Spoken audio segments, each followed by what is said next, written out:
Kali ini Erina Gudono Kaisang berulah lagi membuat flexing pamer kemewahan. Sejak menjadi istri Kaisang atau menjadi menantu Presiden Jokowi, memang sejak awal Presiden Jokowi ini menampilkan sosok sederhana, sosok yang hadir lahir dari rakyat kecil. Karena pengaruh dan kemewahan kekuasaan itu, maka kita bisa baca Jokowi dan keluarganya ini sedang mabuk kekuasaan.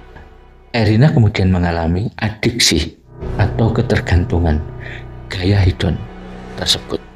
3, 2, 1. Perempuan yang bernama lengkap Erina Sofia Gudono atau yang akrab dipanggil Erina Gudono merupakan sosok putri seorang dosen Fakultas Ekonomi dan Bisnis yang terkenal kritis dan sangat sederhana adalah Muhammad Gudono.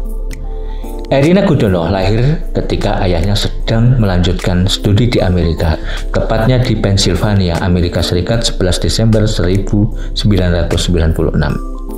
Erina Gudono, istri Kaisang Pangarep, selain memiliki jejak pendidikan yang mentereng, S1 UGM, juga lulusan S2 Master of Public Administration dari Columbia University.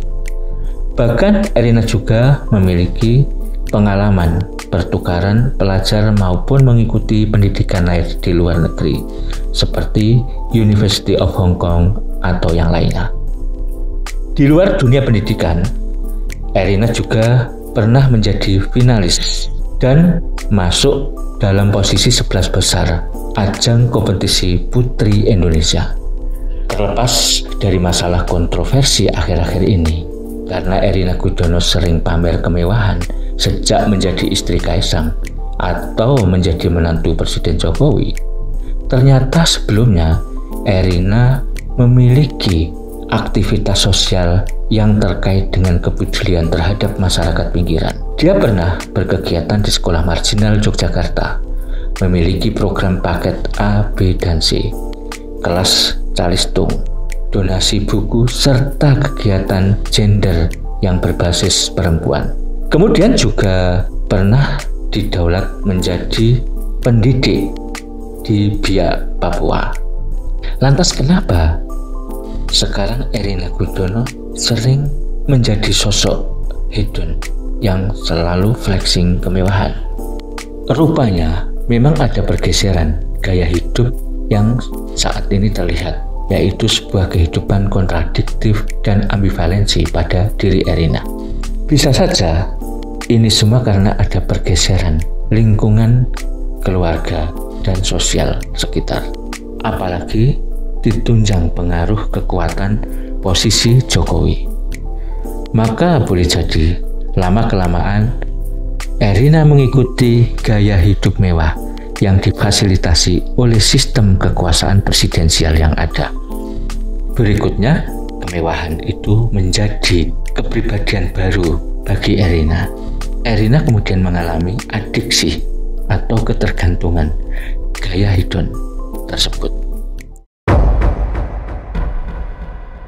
Kita sebenarnya heran dengan Erina Gudono dan Kaisang yang selalu memamerkan kehidupan mewah. Kalau beberapa waktu yang lalu, Kaisang dan Erina Gudono memamerkan naik private jet jalan-jalan ke Amerika ketika masyarakat sedang berdarah-darah untuk melawan hegemoni Jokowi yang mau merubah aturan dengan tujuan Kaisang bisa menjadi calon gubernur atau calon wakil gubernur. Tapi gerakan publik yang masif menggagalkan semua rencana Jokowi. Tapi yang jadi masalah, kenapa di tengah masyarakat yang ingin memperjuangkan sebuah sistem demokrasi, tapi dengan tanpa dosa, Erina Gudono dan Kaisang pamer naik pesawat ke Amerika? Bukankah ini kemudian melukai hati publik? Tentu saja, satu sisi publik dengan hak-hak politiknya sudah dijajah oleh intervensi kekuasaan Presiden Jokowi dengan merubah segala regulasi, dan juga Presiden Jokowi menguasai seluruh institusi, baik institusi politik yang ada di legislatif maupun institusi yudikatif. betul-betul negara sudah menjadi Makstar, negara kekuasaan, bukan Reichstag lagi. Itu yang ditampilkan oleh Presiden Jokowi. Kemudian keluarganya memamerkan kekuasaan dan kemewahan melalui sebuah pameran yang tidak elok. Kali ini Erina Gudono Kaisang berulah lagi membuat flexing, pamer kemewahan. Konon flexing ini berkaitan dengan private chef omakase. Jadi kisahnya Erina Gudono waktu itu melahirkan di sebuah rumah sakit. Karena Kaisang ingin memanjakan istrinya, maka Kaisang memanggil beberapa koki masakan Jepang. Dan koki itu dihadirkan untuk memasak di rumah sakit. Erina Gudono, menantu Presiden Joko Widodo, kembali menyedot perhatian publik setelah melahirkan anak pertamanya. Melalui Instagram miliknya yakni Erina Gudono, ia mengunggah sejumlah foto dan video dirinya saat berada di RS. Ia mengucapkan terima kasih pada sang suami dan pihak penyedia hidangan omakase kesukaannya. Dikutip dari tribunjateng.com, hidangan omakase yang dinikmati Erina Gudono yakni meliputi 15 course diantaranya appetizer, main course, nigiri soup hingga dessert. Menurut perkiraan jika menu ini dihidangkan khusus, Zuto Omakase sendiri membanderol palet omakasenya mulai 2 jutaan rupiah untuk 14 hingga 15 courses. Zuto Omakase juga menyediakan paket omakase seharga 13 jutaan rupiah untuk 16 paket. Bukan tanpa alasan, harga hidangan omakase itu salah satunya menggunakan Nakanishi A5 Wagyu yang memiliki harga 50 juta rupiah per paknya. Kita jangan bayangkan berapa harganya, tapi bagaimana mungkin anak penguasa kemudian memamerkan kemewahan itu di tengah kehidupan masyarakat yang lagi mengalami kondisi ekonomi tidak baik-baik saja. Daya beli yang melemah akibat deflasi 5 bulan berturut-turut, banyak PHK, kemudian juga banyak pengangguran yang sulit untuk mencari kerja. Betapa tidak etisnya perilaku Kaisang dan Erina Gudono.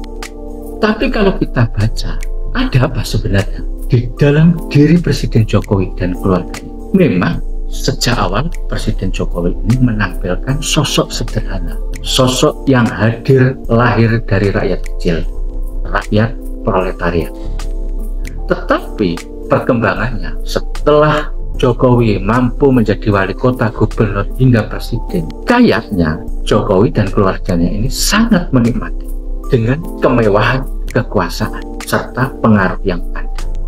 Karena pengaruh dan kemewahan kekuasaan itu, maka kita bisa baca Jokowi dan keluarganya ini sedang mabuk kekuasaan. Maka kita bisa melihat betapa kekuasaan itu adalah candu bagi diri Jokowi dan keluarganya. Karena kekuasaan itu candu, semacam opium, sehingga ketergantungan ini yang menciptakan kondisi Jokowi dan keluarganya tidak mau pisah dengan kuasa yang ada. Segala cara dilakukan untuk melanggengkan kekuasaan. Maka Jokowi menciptakan sebuah sistem negara ini menjadi negara kekuasaan, bahkan mendekati monarkisme. Dan gambaran itu yang dikatakan oleh Bahlil yang merupakan orang dekat. Pemerintahan Pak Prabowo Gibran sebagai kelanjutan daripada pemerintahan Jokowi Maruf Amin. Jadi kita harus lebih paten lagi. Soalnya Raja Jawa ini kalau kita main-main celaka kita. Saya mau kasih tahu aja, jangan coba-coba main-main di barang ini. Ini, waduh, ngeri-ngeri sedap barang ini, saya kasih tahu. Udah, waduh ini. Dan sudah banyak kok, sudah lihat kan barang ini kan? Ya tidak perlu saya ungkapkan. Bahlil memang tidak menyebut secara eksplisit, tapi secara implisit yang dinamakan Raja Jawa menurut Bahlil itu adalah jelas-jelas Jokowi. Dan tidak hanya Bahlil, publik pun sebenarnya sudah bisa menilai dan bisa menyusun persepsinya sendiri bahwa Jokowi saat ini memang seolah-olah hadir sebagai sebuah raja. Bagi raja, instrumen yang ada di dalam kekuasaan itu bukan akan mengurangi wilayah kekuasaan. Tidak boleh bagi seorang raja. Tapi instrumen-instrumen, baik itu yang berada di dalam instrumen legislatif, yudikatif, harus mampu menjadi penopang dan pelanggeng kekuasaan itu sendiri. Bukan kan? itu yang sudah dilakukan oleh Presiden Jokowi. Dan kalau kita cermati, ada pergeseran psikologis dan budaya di dalam diri Jokowi dan keluarga. Berawal dari psikologis rakyat untuk mengabdi demi kepentingan rakyat ketika dia berkuasa. Tapi pada akhirnya rakyat harus mensupport, mendukung kekuasaan Jokowi dan keluarga. Dan itu yang sangat nampak. Pergeseran psikologis itu bisa kita baca dari proletariat, kemudian kehidupan Jokowi dan keluarganya menjadi kekuatan kehidupan feodal. Dari feodalisme itu, Jokowi menggeser lagi. Sistem budaya di dalam keluarganya adalah sistem borjuasi. Borjuasi itu adalah kelompok kaum bangsawan yang memiliki kekuasaan dalam masyarakat monarki. Dan itulah yang memang dilakukan oleh Presiden Jokowi. Akhir-akhir, Erina, Kaisang, dan putra-putranya kelihatannya juga melembagakan dirinya ini adalah menjadi putra raja. Maka ketika dikritik, seolah-olah dia tidak terima. Bahkan kemudian mengcounter kritik itu dengan perilaku yang sebetulnya adalah tidak elok, tidak layak, dan tidak etis untuk dihadapkan di tengah-tengah publik negara demokrasi. Maka kita berpikir, apakah kemudian memang sudah separah itu Erina dan Kaisang dengan segala cara arogansinya ingin melanggengkan dan mencemooh berpikir kritis publik yang memang menggunakan reasoning dalam prinsip-prinsip kebenaran. Kelihatannya tidak salah ketika ada yang memberikan atribut pada diri Erina maupun Kaisang dengan julukan tundif, orang yang tidak peka, tidak memiliki respon sosial pada pihak lain. Dan itulah gambaran Erina Gudono dan Kaisang Jokowi.